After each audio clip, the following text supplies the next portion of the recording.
Enfoque Jurídico. O direito nos mais diversos assuntos que fazem parte do dia a dia do cidadão. Enfoque Jurídico. Com Miguelzinho Martins.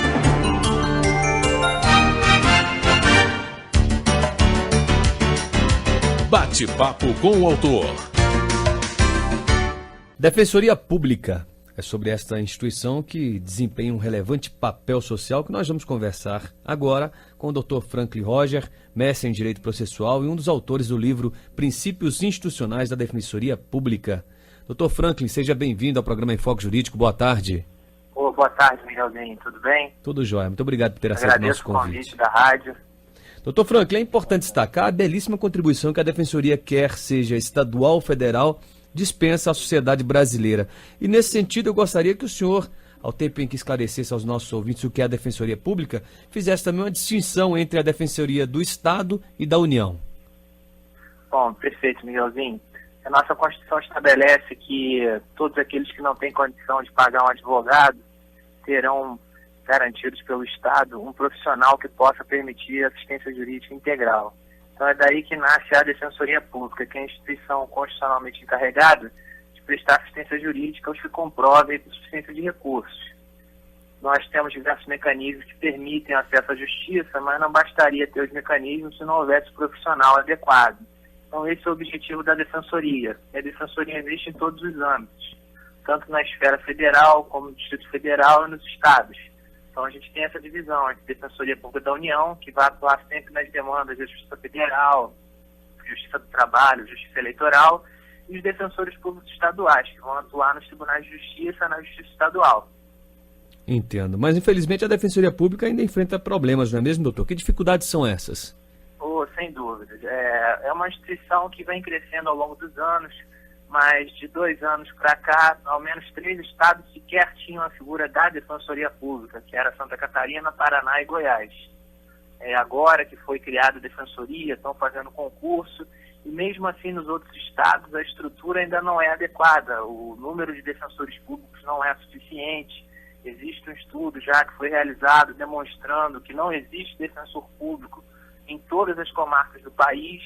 Então, o dever constitucional de prestar assistência jurídica gratuita não está sendo observado pelos nossos administradores e nem pelo Poder Legislativo. Perfeito. E o Congresso Nacional, doutor, promulgou neste ano um projeto de emenda constitucional que concede autonomia financeira à Defensoria Pública da União. Nos fale mais sobre essa proposta, doutor. Sem dúvida. Desde 2004, na emenda da reforma do Judiciário, concedeu autonomia funcional administrativa e proposta orçamentária às defensorias estaduais, sem estender esse direito às defensorias da União e do Distrito Federal. Aí no ano passado, na emenda constitucional 69, conferiu essa autonomia ao Distrito Federal e agora, esse ano, a emenda 74 estendeu também a defensoria para a Defensoria da União. Isso é muito importante, porque a concessão da autonomia deixa bem claro que a Defensoria Pública não sofre nenhum tipo de ingerência do governo, dos demais poderes, justamente para permitir ao seu público-alvo, os assistidos, saberem que eles têm um profissional independente, que não vai estar sujeito à pressão política. Então, essa é a ideia da autonomia. E também do ponto de vista financeiro, que aí é a questão da iniciativa da proposta orçamentária, isso já é um tema que tem mais controvérsia, porque há uma dificuldade da Defensoria em obter o seu orçamento. E é por isso que a gente enfrenta dificuldade para evoluir no nosso país.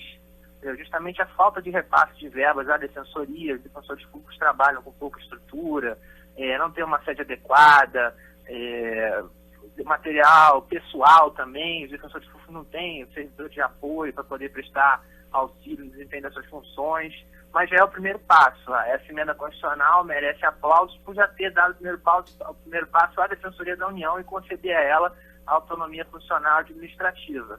Existem outras propostas de emenda que vão estender às defensorias outros direitos e aí vão colocar ela em pé de igualdade com o Ministério Público, que é o lugar que ela merece estar. Sim. E falando em proposta, doutor, qual é o objetivo deste livro? A proposta do meu livro é exatamente dar um panorama não só aos defensores, mas também àqueles que pretendam ingressar na carreira da Defensoria Pública, fazendo concurso, dar um apanhado sobre a estrutura da Defensoria, seus princípios, garantias, prerrogativas, qual o enfrentamento desses temas na doutrina, na jurisprudência. Então é um livro que eu procurei abordar de forma bem ampla toda a matéria e permitir que se conheça o regime jurídico da Defensoria Pública. Perfeito. Enfim, o certo é que a Defensoria Pública presta essa orientação e assistência jurídica integral e gratuita aos cidadãos, não é mesmo, doutor? Perfeito. Ou Sempre seja, gratuita, o cidadão que é assistido nunca precisa pagar absolutamente nada. maravilha. E assim a gente agradece o doutor Franklin Roger, defensor público do Estado do Rio de Janeiro, pela atenção e parabenizando também por esta obra, doutor. Muito obrigado, viu? Obrigado, Miguelzinho. Eu agradeço a oportunidade. Um grande abraço a você e a todos os ouvintes. Rádio Nacional, no coração do Brasil.